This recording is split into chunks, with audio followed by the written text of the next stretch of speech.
Hey everybody, welcome back to the channel. New episode. Wanted to kind of go over a little review on this 10.1 inch Boss touchscreen. Will it fit? Yes, it does fit, barely. So I've been doing some research on these to kind of see if they would fit or not. I've kind of seen a few people with these. I was actually able to get my hands on one of these and thought I'd give it a try. Actually fits pretty well. I'm not really showing the install because it's super simple. It took me less than an hour to put this thing in, just with doing the wiring harness and plugging it in. So it fit pretty well. One thing I'll tell you is the bracket sleeve that the stereo connects to.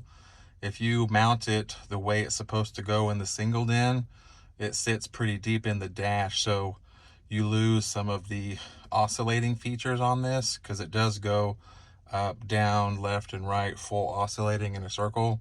So since the head unit sits so deep inside the pocket, you do lose a little bit of that functionality with it. If you mount it closer to you instead of so recessed, you will gain a lot of that movability. But given that it sits so flat into the cavity here, it's not really that big a deal. You can still move it back and forwards and a little bit side to side, but outside of that, it hits right here where this curves down, so it touches right there. So you really can't move it that far left and right, but it sits pretty flush.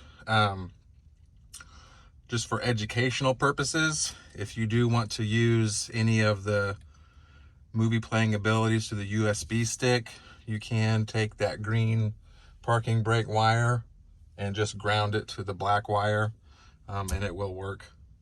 But outside of the features and everything, it works pretty well. The CarPlay is very stable.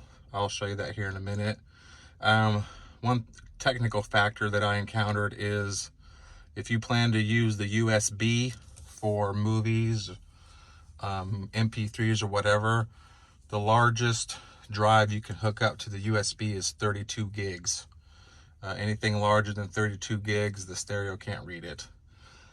One of the downsides to the 32 gig is this stereo reads hard drive formats in FAT32.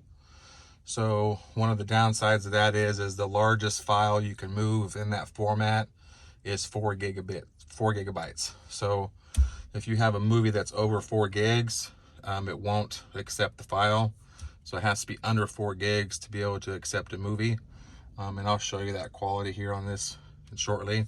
But the screen is high def. It's 1024 by 600. So it is pretty decent. Touch screen is pretty adaptable, works pretty well. It's very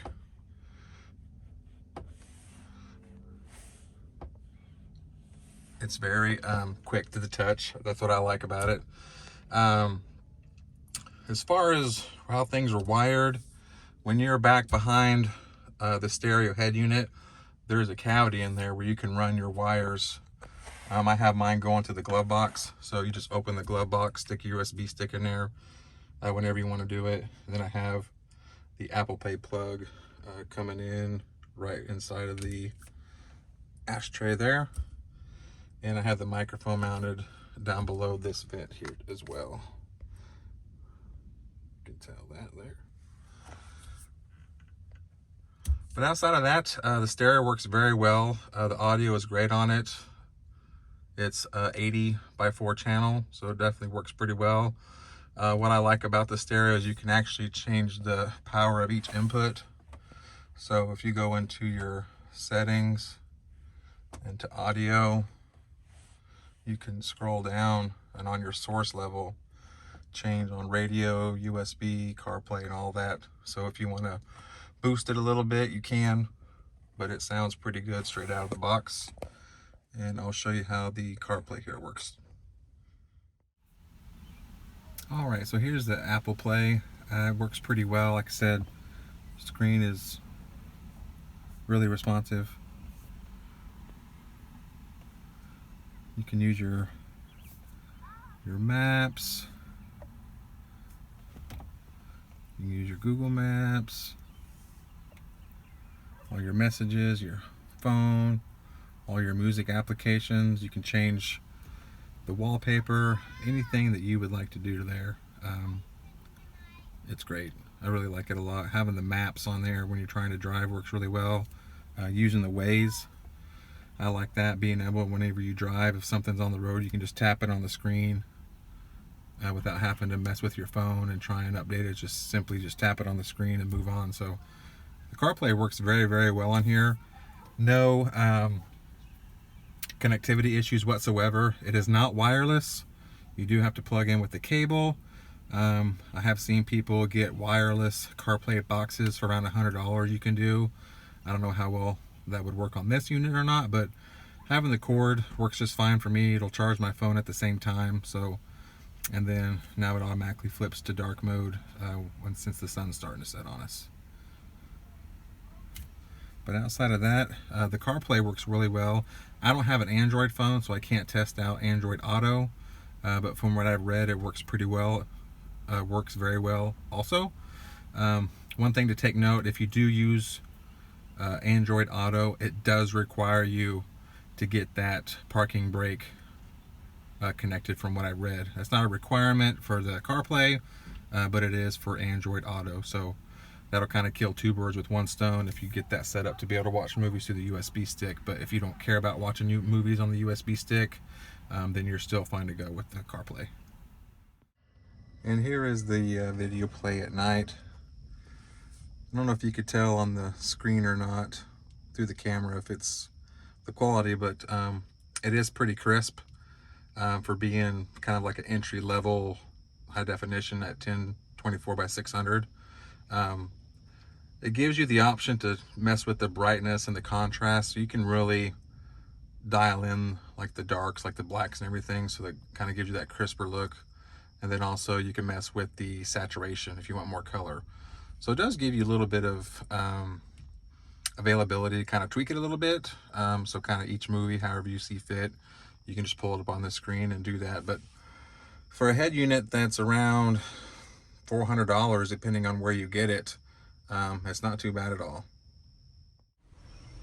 And finally, my favorite feature of this head unit is the detachable monitor. There are two release buttons back here. You can depress at the same time. You press those and this monitor pops right out. So you can have the peace of mind that you don't have to worry about the sun damaging the panel, someone stealing it, whatnot. So, and it kind of gives that old stereo look whenever you used to take your faceplate off of there and take that with you.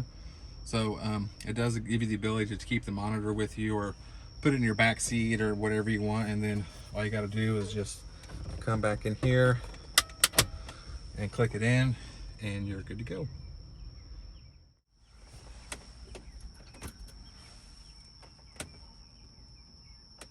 All right guys, well that'll finish up kind of what I wanted to say at first about this stereo. It does fit, it does work great, and it meets all my requirements for what I wanted in a touchscreen. So if you guys have any questions or want to see anything about the head unit, drop them down in the comments and I will get back to you pretty quick. Thanks for stopping by. You guys have a great day.